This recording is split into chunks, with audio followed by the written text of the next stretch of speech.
Jay imeze neza cyane. Ndakubona Natemo n'ibintu bizima.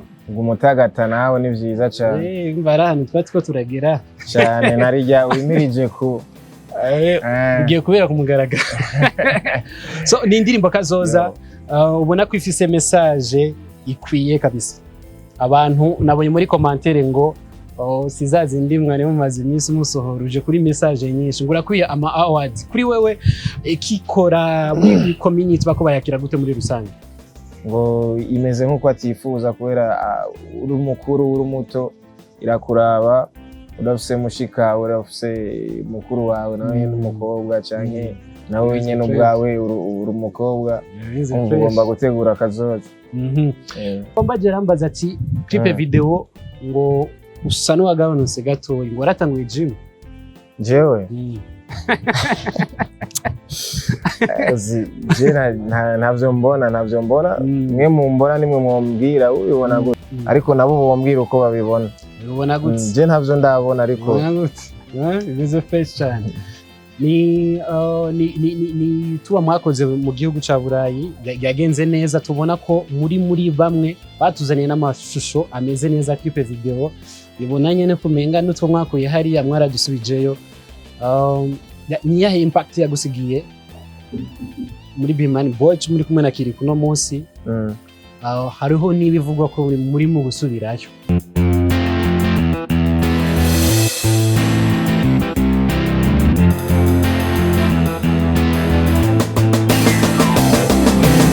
Yes, bakunza open mic. My name is Patrick. Ndi kumwe n'umuririmbyi Double J.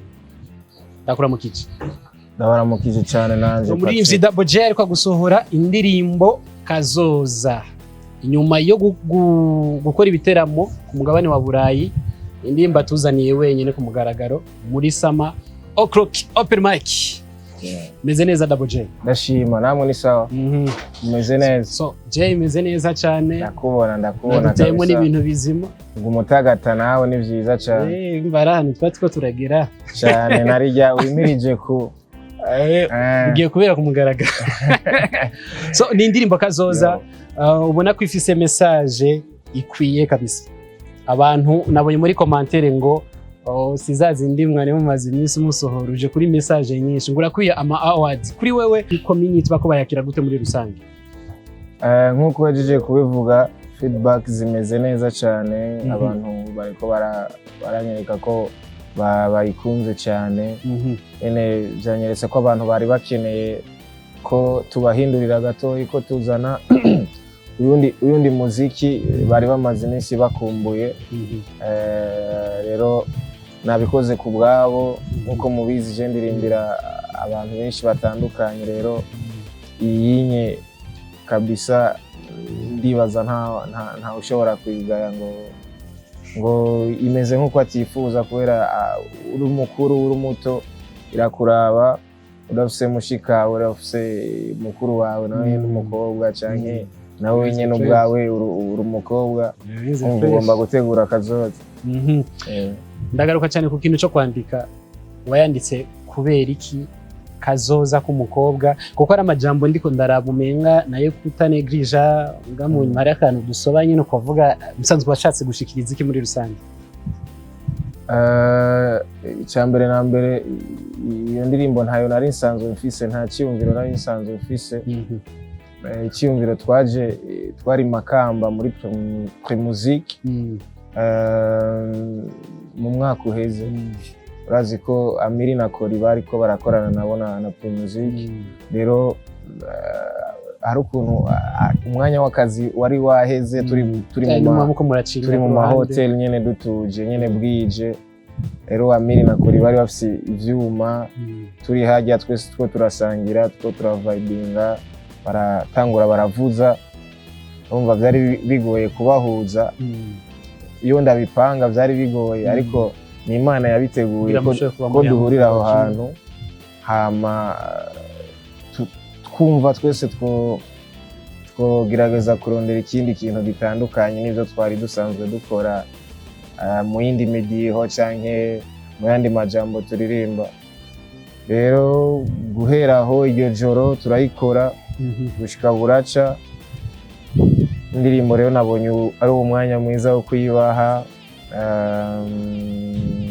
kandi ukuntu bariko barayakira ndabishima. Bimeze neza cyane. So bisigure ko wagiye kugira ari amatuwa mu bihugu vya Burayi, isong sanzwe ifise?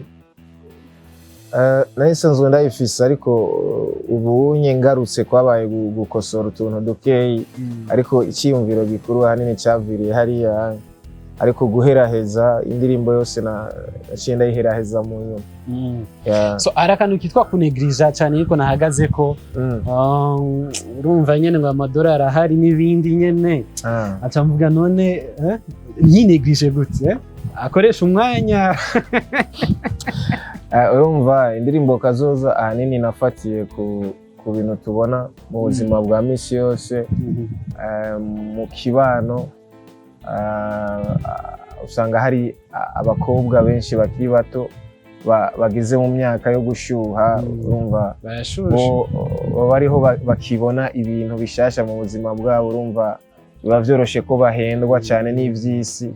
Urumva ni cyane cyane kuri bashiki bacu, ariko n'abahungu nabo nyene urashobora kwibwira ati ahantu ninaregeza kazoza nikazoba keza. Rero nibaza ko ni indirimbo ya twese, ni impanuro za gusa, hari naho zo gufasha canke nizigufashe, ariko ico nizeye cyo nuko hari benshi ziko zirafasha, kandi ibyo naririmbye birumvikana, nta migani naririmbye, sinaciye hirya nino.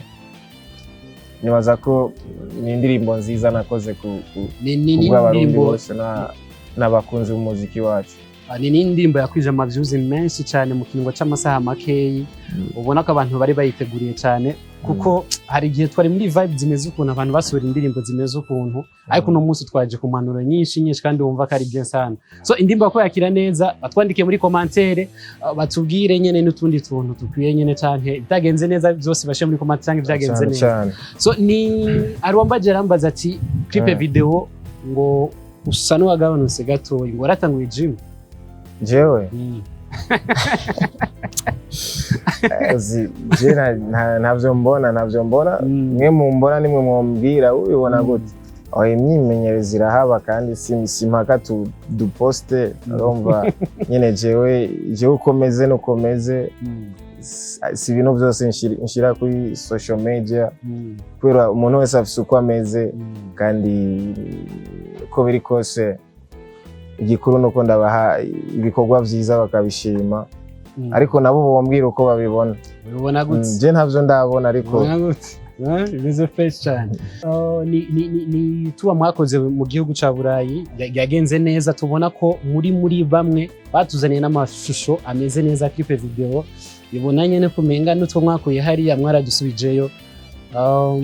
Ni yahe impact yagusigiye muri Bilimani Boy muri kumwe na Kiri kuno munsi?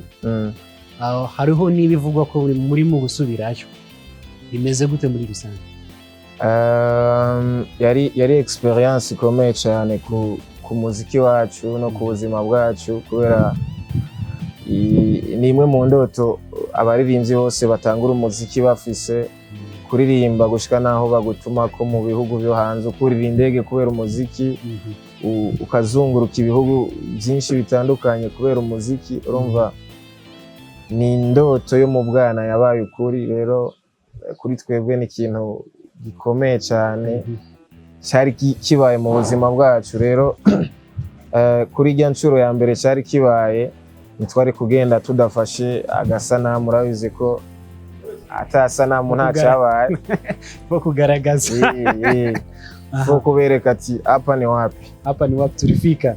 Arakini numva ko ariko mu ntumbero yo kumotiva n'urundi rwaruka nyine babone ko bishoboka, kubera hariho abaririmbyi, hariho bakiri ku benshi bari Ngozi, bamurabira ko akarorero, bakavuga ati kumbe bya bintu byo kurapagura birashobora gushoboka, umuntu bikamushikana i Buraya. Rero ni ikintu cyiza kimotiva n'urundi rwaruka. So hari ziri commentaires ukunda gushika muri rusange, bakavuga ati bajya basore bakoresha amafaranga menshi mu bikorwa bakora, eske muri music basanzwe bakora mu gihugu cy'u Burundi barayagarura ajya mahera? amahera arimwo ariko si kuri level twari twifuza, ariko uko biri kose twe tubayeho kubera uwo muziki, urumva turabayeho kandi kubaho mu buzima bw'ubu n'amafaranga. Rero umuziki wacu nturatera imbere ku ntambwe nk'ibindi bihugu, ariko icyo dushima nuko aho twari ejo siho turi uno munsi. Mu myaka yahera byari bigoye cyane gusumba uno munsi, ariko uno munsi uzi neza ko utegereza kuja muri show uberewe, baguhaye amahera wumva wipanze ikintu cyose, urumva uzi ati iyi ndirimbo ninayisohora ibiraka bizoza, canke ati shobora kumva telefone isonye bakambwira ati muri Amerika turagukeneye, canke muri Canada. Urumva kino gihe turabona ihinduka gusumba ko vyari bimeze. So ni sama open mic niki muduteguriye, ndimba ya mbere watanga kuyisohora, twitega iki muri no sama no mu nyuma y'uno mwaka mu mpera zawo? Uyu mwaka surprise ni nyinshi cyane, ibikorwa ni byinshi cyane. Ubu dufite amavideo menshi twashutinze tuko turarekura imwe imwe. Rero nibaza ko abakunzi bacu babe bitegure ko twe twariteguye bihagije. Indirimbo zimeze neza, ya mbere yatanguye twayisohoye yitwa Kazoza, kandi turashima kubona bayishimye. N'izindi rero ziraje kandi ndizeye neza 100% ko bazozikunda, kubera ko tubikora ku bwabo, nabo badahari twe naho twoshika. Rero turahari kubikora iyi sama. Indirimbo twarazikoze nyinshi kuva umwaka utanguye, niba bampere hahiye remix zose turimo, kandi indirimbo bakunda cyane. Rero aya mezi asigaye kugira umwaka uhere naho arashobora guturika ibihombe byinshi birenze cyane mu Bilimani Boy. N'abantu batamenyerwa anytime subona dusukamo bimeze neza cyane. So ni kaye kajambo bwira abakunzi bo mu Bilimani Boy na Double J n'abakunzi ba muri rusange? Abakunzi b'umuziki wanje muri rusange ni kubashimira kuntu nyene abafana b'umuziki w'u Burundi muri rusange barapdatinze cyane ukuntu babona ibintu, ukuntu bashigikira abaririmbyi. Usanga baja ku mbuga cyane, usanga indirimbo igisohoka baja kuyiraba cyane, nyine barazi uko bikorwa, ntibari inyuma, nabo barateye intambwe. Rero natwe biradushimisha cyane. Ikindi nacyo ni ugushimira mwebwe amamedia mubikora, kuko ibintu dukora naho abanyagihugu nibo vyumva, mwe mutabibashikirije. Nimwe mubabwira ati habaye iki niki, nabo bagaca baja kukiraba. Rero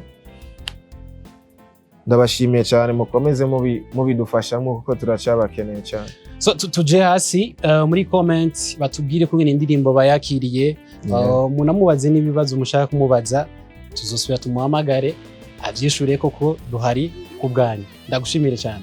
Murakoze namwe, ndabashimiye cyane.